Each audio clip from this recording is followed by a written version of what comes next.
The call came at 3:17 a.m. Lena Petrova's world, once defined by the orderly logic of numbers and federal tax codes, shattered into irrational, screaming pieces. Her younger sister, Anya, was gone. Found in her sleek, high-tech apartment. The police said it was suicide. Anya, vibrant and brilliant, was a rising star at Obelisk, the data mining conglomerate run by the legendary Silas Thorne. Lena, the pragmatic forensic accountant, had always worried about Anya's idealism in that cutthroat world.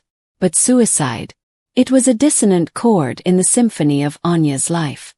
At the morgue, a man in an impeccably tailored suit approached Lena. He introduced himself as Mr. Sterling, counsel for Obelisk.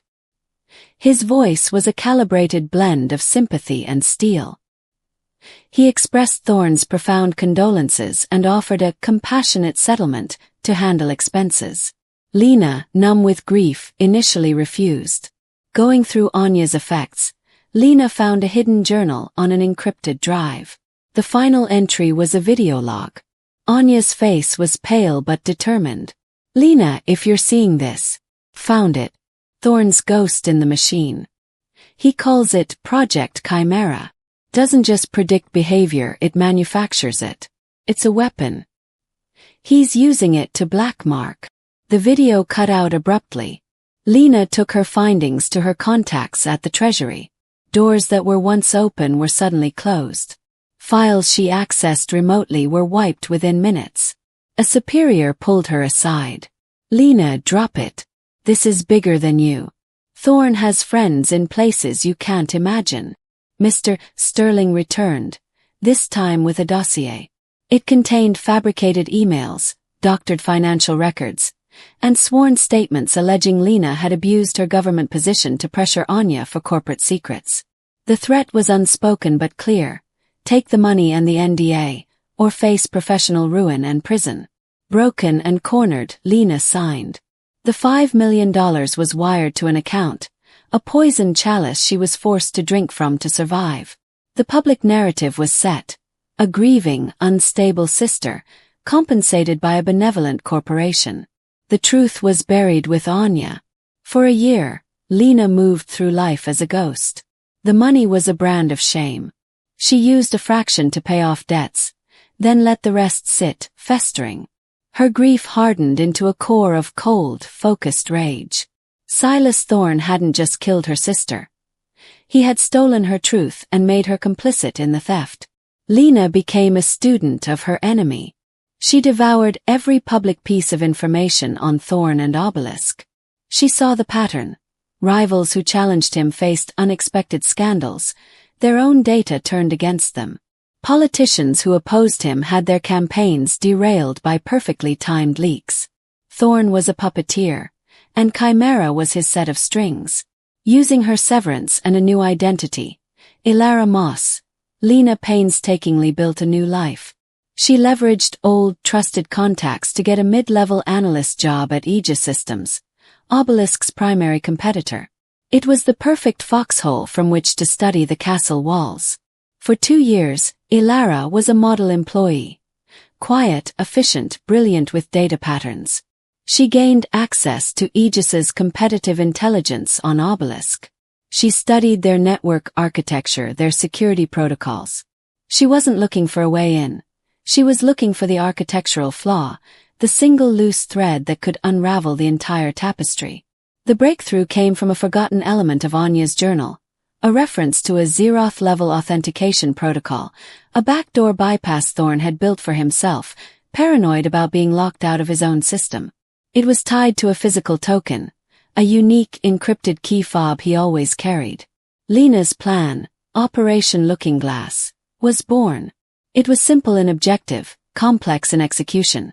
Gain control of Project Chimera and use it to hold a mirror up to Silas Thorne, reflecting his own monstrousness back at him until he was destroyed by the sight. The first phase was infiltration. Using a complex spearphishing attack she designed to look like it originated from a foreign intelligence agency, she created a minor security panic at Obelisk. As predicted, Thorne demanded a full audit of Chimera's external-facing defenses. The audit team, overworked, inadvertently created a tiny, temporary log file blind spot. Lena slipped through it. She wasn't inside the core yet, but in the server's anteroom. She planted a sophisticated keylogger and audio monitor in the digital chain connecting Thorne's private terminal to the Chimera mainframe. For months, she listened and watched, learning his rhythms, his passwords, his voice. The audio feed provided the final, horrifying confirmation. She heard Thorne's voice, calm and dismissive, discussing Anya's discovery with Sterling. The Petrova girl was an acceptable loss. Her pattern was becoming erratic. She threatened the asset. Clean it up. The coldness of it stole the air from Lena's lungs. Acceptable loss. Phase 2 began, weaponizing Thorne's own paranoia. Using Chimera's predictive algorithms, which she could now partially manipulate, she fed it data suggesting a board member was planning a coup.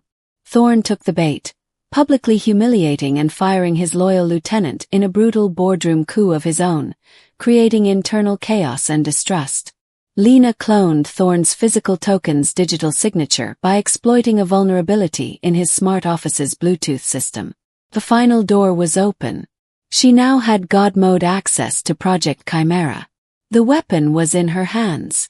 She spent weeks studying Chimera's levers. It was more terrifying than she imagined. It could manipulate news feeds, fabricate digital evidence, trigger bank runs, and destroy reputations with chilling, automated efficiency. Thorne had built a perfect engine for corruption.